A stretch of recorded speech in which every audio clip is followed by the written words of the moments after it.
일반적으로 시가로 결정을 하지만 그 시가가 부당한 경우는 소송을 해서 그 본질 가치로 거래가 되도록 합병비율을 정하도록 하는 시스템이 있습니다. 한국엔 없다. 이거 한국에 도입해야 된다라는 거고요. 구조적으로 수탈이 법으로 보장된 나라다. 어떤 말씀을 이제 드릴 건가? 간단히 우리나라의 지배주주들이 어떤 식으로 소수주주들을 수탈하는가, 그 메커니즘을 조금 아실 필요가 있어요.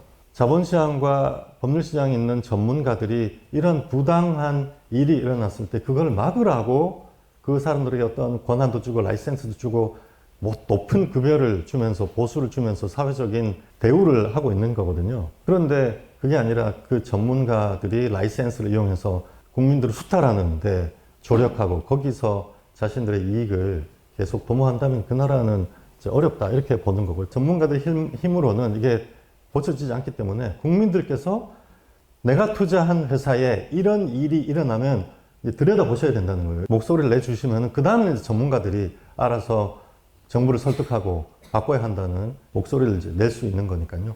간단히 그 8가지를 설명드리겠습니다. 주식 투자라는 게 사실은 어렵다면 엄청 어렵지만 쉽다면 아주 쉬운 내용인데요. 주주가 뭐냐 하면 회사가 벌어들이는 현금, 회사에게 투자를 하고 회사는 돈을 가지고 사업을 해서 수익을 창출하고 그 수익을 주주에게 돌려주는 그런 메커니즘이거든요. 그래서 주주에게 돌려줘야 되는 현금을 순이익이라고 하고 그걸 자기 자본이라고 얘기를 하죠. 돈통으로 비유를 하자면은 그 돈통에 100만 원이 들어있다. 그러면 주주의 몫이 100만 원인 거예요. 100만 원이 내 돈인 거죠. 만약에 100만 원인 돈통이 있고 매년 10만 원씩 계속 들어오는 돈통이 있어요.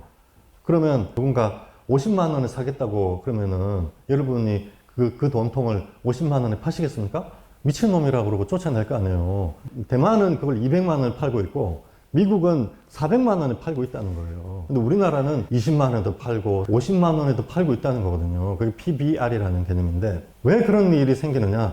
그 100만 원 중에 50만 원은 내 돈이 아니라고 생각한다는 거예요. 그것이 내게 돌아오지 않는다는 생각을 하기 때문에 그 돈통을 50만 원에도 팔고 20만 원에도 팔고 뭐 10만 원에도 팔고 이렇게 되는 거거든요. 그 돈톤에서 지배주주가 경영진이 못 빼먹도록 완벽하게 차단하면 제값을 받는다는 거예요. 그러면은 국민들이 거기에 모여있는 돈 100만 원과 그 뒤로 계속 들어오는 돈 10만 원을 합쳐서 제값으로 거래가 될 것이다. 여기에 있는 8가지가 그 돈통에서 빼먹는 방법입니다. 하나는 이제 합병 비율인데, 자, 내가 투자한 회사가 어떤 다른 회사와 합병한다.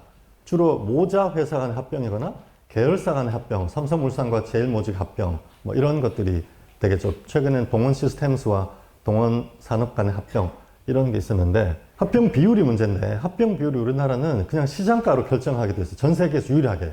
다른 나라는 이렇게 돼 있지 않죠. 본질 가치를 계산을 해서 주식이 얼마에 거래가 되어야지, 얼마에 합병해야 되는지를 계산을 합니다, 그냥. 왜냐하면 주가라는 것이 단기에 어떤 악재가 터져서 주가가 폭락할 수도 있고, 경영진이 실적을 빼가지고 실적을 눌러서 주가가 하락시킬 수도 있는 거거든요. 자기의 합병 비율이 낮게 유지가 되는, 그렇게 헐값으로 팔리게 되는 타이밍을 골라서도 안 되고, 그 타이밍 선택 문제인데, 나쁜 시기를 피해야 되고, 더 문제는 주가가 공정하게 평가될 수 있도록 실적을 올려야 되는데 그 반대로 움직이는 경우가 있다는 거예요. 그래서 다른 나라는 일반적으로 시가로 결정을 하지만 그 시가가 부당한 경우는 소송을 해서 공정 가치, 본질 가치를 계산해서 그 본질 가치로 거래가 되도록 합병 비율을 정하도록 하는 시스템이 있습니다. 한국엔 없다.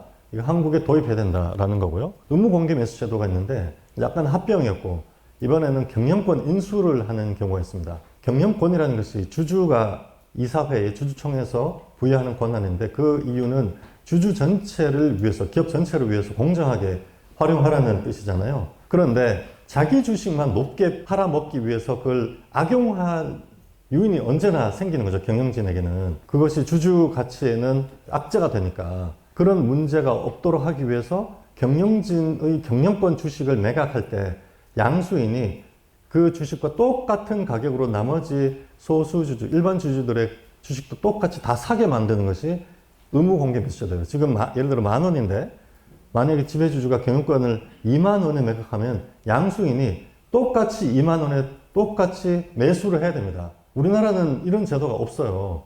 다른 나라는 다 있습니다. 전 세계 한국만 없는 거예요. 한국만. 이 말씀드리는 거는 한국만 없는 거예요. 그러면 이렇게 됩니다. 지배주주가 주가를 눌러요. 실적을 빼. 2만 원인 주가를 만 원까지 누릅니다. 그렇게 만 원까지 눌러놓고 3만 원에 팔아요.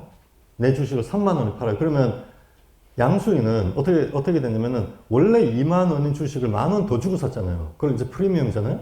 2만 원인 주식을 원래 만 원에 눌러놨으니까 헐값으로 더 삽니다. 자기 경영권 주식이 약 예를 들어 20%다, 30%다 이렇게 되면은 30%는 3만 원을 사고 그 프리미엄을 헐값으로 만든 일반 주식 소수주주를 헐값에 더 사면 돼. 그래서 2만 원을 만들면 만 원만큼 차익이 생기잖아요. 그런 식으로 보충을 한다는 거죠. 한국의 M&A는 무조건 이렇게 되게 돼 있습니다. 지금 현재 본질 가치는 얼마고, 그건 이제 회계법인에서 계산을 하고, 그거를 그래서 프리미엄을 얼마에 얹고, 그걸 나중에 구조를 짜서 언제 양수인이 헐값으로 만든 그 주식을 언제 더 살 거냐. 그걸 자사주 매입으로 살 거냐. 아니면 그냥 추가 매입을 할 거냐. 그때 자본 조달을 어떻게 할 거냐. 이런 구조를 짠다는 거예요, 변호사들이. 한국에도 도입을 해야 된다. 전 세계 한국만 넘는 제도다. 물적 분할 동상장은 한 100번 정도 말씀드린 것 같아서 이제 다 아실 것 같은데, 원래 물적 분할은 부실기업을 구조조정해서 떼내려고 부실기업을 빨리 매각하기 위해서 만들어진 제도예요. 그래서 미국이나 선진국에서는 물적 분할하는 기업을 잘 보시면은 부실기업이었다. 적자 나는 기업. 적자가 나오는 거 빨리 매각하려고. 물적 분할도 문제지만 이걸 동시 상장을 하면은 더블 카운팅이라고 하는 모 회사는 분할돼서 상장된 그 자회사의 밸류를 인식하지 못하는 그런 문제가 생깁니다. 그래서 물적 분할도 문제지만 동시 상장하면 안 된다. 근데 한국은 이렇게 하고 있고, 제가 기업 거버넌스 포럼의 회장이 되고 나서 가장 많이 공격한 게 물적 분할 제도. 이거는 진짜 너무 말도 안 되는 제도여서, 그래서 정부가 물적 분할 동상장할 때 주주 보호 방안을 내놓으라고 한 뒤부터는 물적 분할 동상장이 거의 사라졌어요. 이제 재미가 없어. 주주들을 보호하게 만드는 구조가 되면은 이거는 그만해야 한다. 그 다음에 자진상폐라는 게 있는데, 주주를 쫓아내는 방법이 있어요. 아까 합병은 그래도 합병된 존속기업의 주주로 남아서 그 뒤에는 버티면은 그 기업의 성장이라든지 그 수익을 누릴 수가 있는 기회가 그래도 조금은 남아있는데, 주주를 아예 쫓아내버리는 제도가 있어요. 그거를 현금 축출, 현금 교부 축출이라고 하는데, 한국에는 두 가지가 있습니다. 주식 교환할 때 현금 주고 쫓아내는 방법이 있고, 한 가지가 또 자진상폐가 있어요. 똑같습니다. 본질 가치가 2만 원인데 그 주식을 계속 수단과 방법을 가지지 않고 계속 눌러가지고 본질 가치가 만 원인 거를 2,000원에 만들어. 2,000원 만들어 놓고 2,000원 주고 쫓아내는 거예요. 그러면 그 기업의 본질 가치, 언젠가는 본질 가치에 회귀할 거라고 믿고 10년씩 기다리는 주주들이 있습니다. 왜냐하면 전업이 투자인 선수들은 모니터 앞에 앉아가지고 뭐 테마 따라다니고 작전 따라다니고 하면서 단타 쳐서 수익 내고 할 수 있죠. 그렇지만 생업이 있는 다른 분들은 그냥 너무 싼 주식, 그런 배당률이 높은 주식, 이런 주식이 언젠가는 본질 가치 회귀하겠지라고 생각하고 5년, 10년씩 기다리는 주주들이 있단 말이에요. 제 주변에도 있고 저도 그랬고. 미국이나 영국이나 뭐 독일이나 프랑스나 이런 나라에서는 자진상폐를 하면은 그 기업의 본질 가치가 얼마인지를 계산을 합니다. 그래서 지금 2,000원에 거래가 됐는데 이 기업의 본질 가치는 만 원이다. 그러면 2,000원에 자진상폐를 못 해요. 쫓아낼 수가 없어요. 그런데 한국은 마음대로 쫓아낸다. 이런 일들이 많이 있었죠. 그래서 만약에 이제 내가 투자한 어떤 기업인데 뭐 자진상폐를 한다 그러면은 이 기업의 진짜 본질 가치가 얼마인지를 계산해보고, 또 게시판에 이 기업의 본질 가치가 예를 들어 PBR이 0.2 뭐 이렇게 된 시총이 5천억인데 현금이 5천억 있다. 그럼 말이 안 되는 거잖아요. 이런 헐값으로 주주를 쫓아내는 일 어딨냐라고 강하게 비판하는 글을 이제 올려주시면 된다. 기업의 주인은 주주다. 주주가 기업의 주인이다라고 하는 바로 그 근본적인 원리를 상법에다가 입법을 하라는 거예요. 따라서 이사는 주주에 대해서 어려운 말로 수탁자 의무로 fiduciary duty라고 하는데, 수탁자 의무라고도 하고 뭐 신인 의무라고 하기도 하고 보호 의무라고 하기도 하고 충실 의무라고 하기도 하고 여러 가지 방법이 있는데, 결국 뭐냐, 기업의 주인은 주주고 이사는 기업이 고용한 기업의 집사다라는 것을 언제나 잊지 말아라. 그래서 기업의 주인을 손실보게 하거나 그 재산권을 침해하는 짓을 하지 말라 라는 근본적 원리가 수탁자 책임이라는 건데, 전 세계 입법례를 보면 반은 법에다 정했고 반은 그냥 법이 없지만 대법원 판례가 인정하고 있어요. 그런데 한국은 둘 다 없어요. 법에도 없고 대법원 판례도 인정하지 않은 세입자들이 왜 월세를 꼬박꼬박 내죠? 쫓겨나기 때문에. 안 내면 쫓겨나기 때문에. 근데 한국은 그 쫓겨내는 근본적인 원리가 수탁자 의무예요. 기업의 주인은 주주기 때문에 기업 주주들에게 배당하지 않고 환원하지 않으면은 또는 주주 권리를 훼손하면은 쫓겨난다라는 것이 이 수탁자 의무라는 건데, 이것이 한국에 없기 때문에 그냥 주주는 호구가 되는 거예요. 호구가. 남의 돈, 주주 돈을 갖다 쓰고 배당 안 한다는 거죠. 이 의무가 입법이 되거나 대법원 판례로 인정되면은 지수가 2600이잖아요. 코스피 지수가 2600이잖아요.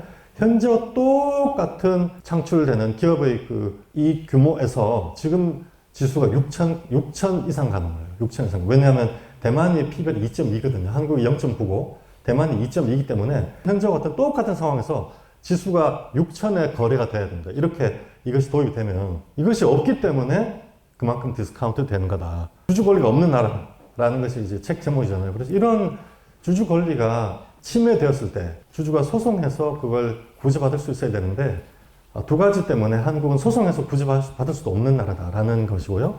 첫 번째가 이제 증권 집단 소송인데, 집주인은 월세에 대해서 압도적인 우위에 있잖아요. 왜 한국은 기업의 주인이 주주임에도 불구하고 왜 주주는 이렇게 무시당하는가? 왜냐하면 쪼개져 있기 때문입니다. 쪼개져 있기 때문에. 수억 주로 쪼개져 있다는 뿐이지, 기업의 주인은 주주라는 거죠. 기업의 주인의 권리를 침해했을 때 소송하는 것이 두 가지인데, 하나가 주주 대표 소송이고 하나가 집단 소송인데, 쪼개져 있는 그 주주들을 다 모아서 소송할 때 그 집단 소송이라고 합니다. 보통 소송하면은 몇 천만 원에서 몇 억씩 듭니다. 소송 비용이. 그리고 소송하면 기본적으로 몇 년씩 걸려요. 주가 박살나가지고 뭐 50% 박살나서 물린 채로 석 달만 옆으로 키워도 못 견딥니다. 그래서 소수의 전문가들이, 기관 투자자들의 펀드 매니저들이 다른 주주들의 돈을 모아가지고 소송을 하는 그런 제도가 증권 집단 소송인데, 한국은 못하게 막아놨어요. 그래서 이제 그 소송을 해. 어금니 깎여 물고 집단 소송을 하시거나 주주 대표 소송 하시는 거예요. 그런데도 못 이겨. 왜 못 이기냐면 입증 책임이라는 문제가 궁극적으로 남아요. 회사가 주주 권리를 침해했다라는 거를 주주가 입증해야 됩니다. 미국이나 다른 선진국에서는 기업과 주주 간의 소송에서는 기업이 입증하게 돼 있어요. 왜냐하면 기업의 주인이 주주기 때문에. 주주의 권리를 침해했다는 문제가 생겼을 때 원칙적으로 기업의 이사가 입증 책임을 지게 되어 있습니다. 그게 증거 개시 제도입니다. 이사가 갖고 있는 회사와 그 관련된 증거를 모두 주주에게 공개하도록 되어 있는 거죠. 소송법상으로 수탁자 책임부터 해서 이 세 가지가 소송법상의 문제인데, 원래 권리가 침탈되게 돼 있고 법이 그렇게 돼 있고, 소송으로도 구제받지 못하게 돼 있고, 수탈이 법으로 보장된 나라다. 이게 저희가 말씀드리고 있는 내용이 되겠습니다. 사실 약간 복잡하고 전문적인 내용이어서 여기까지 아실 필요가 없는데, 이런 말씀을 드리는 것 자체가 사실 우리에게 비극이죠. 본인 투자하신 회사에 이런 문제들이 생기고 있는지, 또는 누군가 이런 문제가 생기면은 전문가들이 이런 문제가 답변 불공정하다, 자신 상패의 그 상패 가격이 너무 낮다, 이런 이제 글을 올리는 전문가 그룹이 있을 겁니다. 그때 그 사람들에게 힘을 실어주시고, 이것이 그 김규식 변호사가 이야기했던 그 8가지 중에 하나구나 라고 인식하셔서 같이 힘을 모으시고, 그렇게 해서 코리아 디스카운트 해소하고 우리가 소망하는 경제적 자유도 얻고 노후 대비도 하고, 그렇게 해서 위대한 나라를 만드는 데 도움이 되었으면 좋겠습니다. 감사합니다.